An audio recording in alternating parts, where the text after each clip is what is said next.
Hey Planty People! So what's the right question to ask when it comes to soil?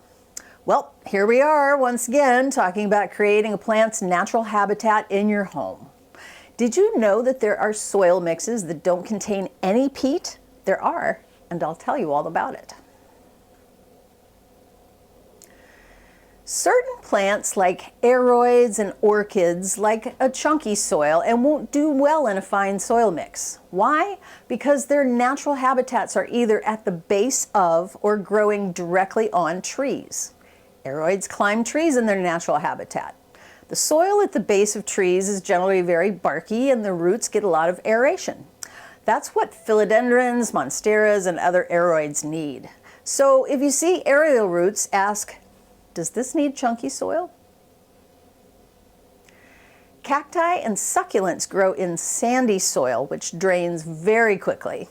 They're used to the ground drying out and not retaining much, if any, moisture. That's why they store more water in their leaves.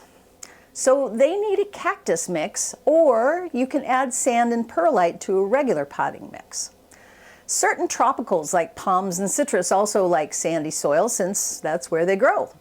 So you can ask, should I add sand or perlite? Bonsai are potted in rocky substrate. Bonsai pots are shallow, so using a peat-based soil will cause root rot. The soil components like pumice, akadama, and lava rock, they all drain quickly so the roots don't get soggy, but they also absorb water so the roots don't dry out too quickly. They also provide aeration so the roots can breathe. Once again, recreating the natural habitat, only this time in miniature. If you're buying a ready-made bonsai, it'll already be potted in bonsai soil, but if you're making a bonsai from a start or from a small evergreen tree, you'll need to get some bonsai soil for it. There's nothing wrong with pre-mixed soil as long as it's appropriate for the plant. Some soil companies even sell a chunky aroid mix. Some may need additional bark for aeration or sand and perlite for better drainage. The ones made for succulents and cacti often have nutrients to make them bloom too. Most pre-mixed soils have general nutrients added like mycorrhizae, minerals, and compost. Which brings us to carnivorous plants.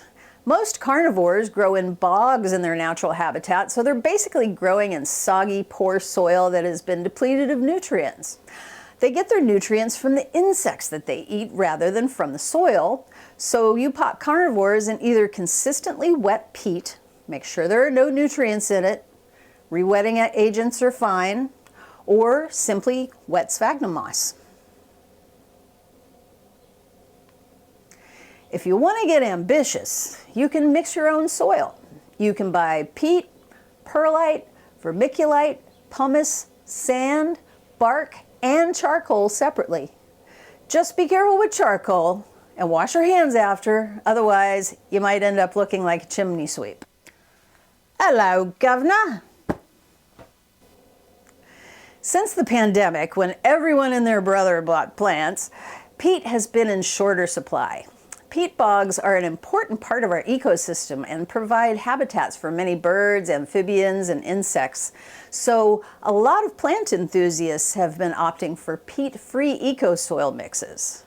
There are several good brands, some very good, some not so great. I like Rosy Soil a lot. Their peat alternative is called biochar. It's a bit more expensive than peat-based soil, but they are committed to the environment, and isn't it worth spending a few more bucks to help sustain Mother Earth? So, in conclusion, ask which is the right soil for your plants, or ask how to make it. Either way, don't put a fern in sandy soil, and don't put a succulent in peaty soil. If you enjoyed this video, please let me know in the comments, and please like and subscribe to my channel and hit that bell to be notified when I release a new video. You can also find me on Instagram at planty.gen, where I share photos and tips as well. If you'd like to learn more about me, please visit my website at plantygenstinylandscapes.com. Thanks for watching, and I'll see you again soon. Time for that theme song. If your plants look sad and you lost all hope, tried everything, you're at the end of your rope. Should you throw them out into the street? Nope, just ask Planty Jen. If you want to be a planty acolyte, learn the tips and tricks to keep them growing right. Water, fertilizer, and the right amount of light, just ask Planty Jen.